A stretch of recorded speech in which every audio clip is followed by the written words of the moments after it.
India के according 12 बज चुके थे एंड फाइनली मैं जेद्दा में लैंड कर चुकी थी। सो हम लोगों ने फटाफट से हमारा सब डॉक्यूमेंटेशन वर्क पूरा किया एंड हम लोग ने होटल में चेक इन किया। थकान वैसे इतनी ज़्यादा हुई नहीं थी क्योंकि हम सिर्फ एक ही सेक्टर ऑपरेट करके आए थे और आज हमारा लेओवर था जेद्दा में, तो ऑलमोस्ट 22 आवर्स का लेओवर था। इट मीन्स आज रात में 9-10 बजे तक हमको वापस एयरपोर्ट के लिए निकलना था क्योंकि हमारी बैक टू इंडिया की फ़्लाइट होने वाली थी। सो 22 आवर्स भी मोर देन इनफ होते हैं हमारे लिए कहीं पे जाने के लिए, रुकने के लिए, रेस्ट करने के लिए अच्छे से। जब मैं यहाँ पर आई तो मैंने सोचा क्यों ना घर पे बात कर ली जाए, बट इंडिया के हिसाब से ऑलरेडी सुबह की 4 बज रही थी और यहाँ पे हो रही थी रात। सो मैंने सोचा कि लीव इट। मैंने फटाफट अपने सारे सामान अरेंज किए एंड सबको प्लेस किया अपनी पोजीशन पे और अपने आप को रेडी किया ताकि मैं अच्छे से रेस्ट कर सकूं। एंड फाइनली आज शाम में वापस फ़्लाइट होने वाली थी तो हम लोग सब ने डिसाइड किया था कि हम मॉर्निंग ब्रेकफास्ट के लिए मिलते हैं। तो सुबह मुझे 9:30 बजे ब्रेकफास्ट के लिए मिलना भी था, तो मैंने सोचा क्यों ना जल्दी से मैं रेस्ट भी कर लेती हूँ ताकि नींद भी पूरी हो जाए और मॉर्निंग में उठने की भी बन जाए।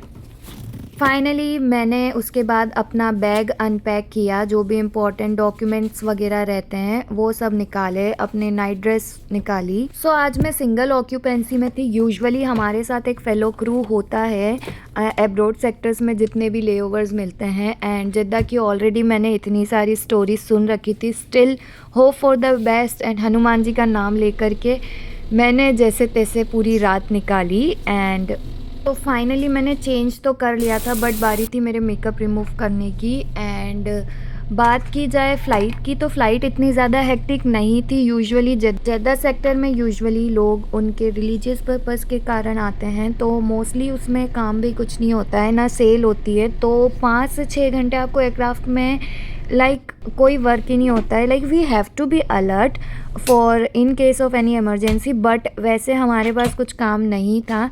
देन मैंने अपना पूरा रूम सिक्योर किया। सोने के पहले हमेशा मेक श्योर करती हूँ मैं कि अपना रूम अंदर से लॉक है या नहीं। देन मैंने बिफ़ोर बेड स्किन केयर किया। मेरे सारे स्किन केयर्स के सामान मैंने अरेंज किए ताकि नेक्स्ट डे मुझे जब रेडी होना पड़े तो मुझे इनको ढूंढना ना पड़े।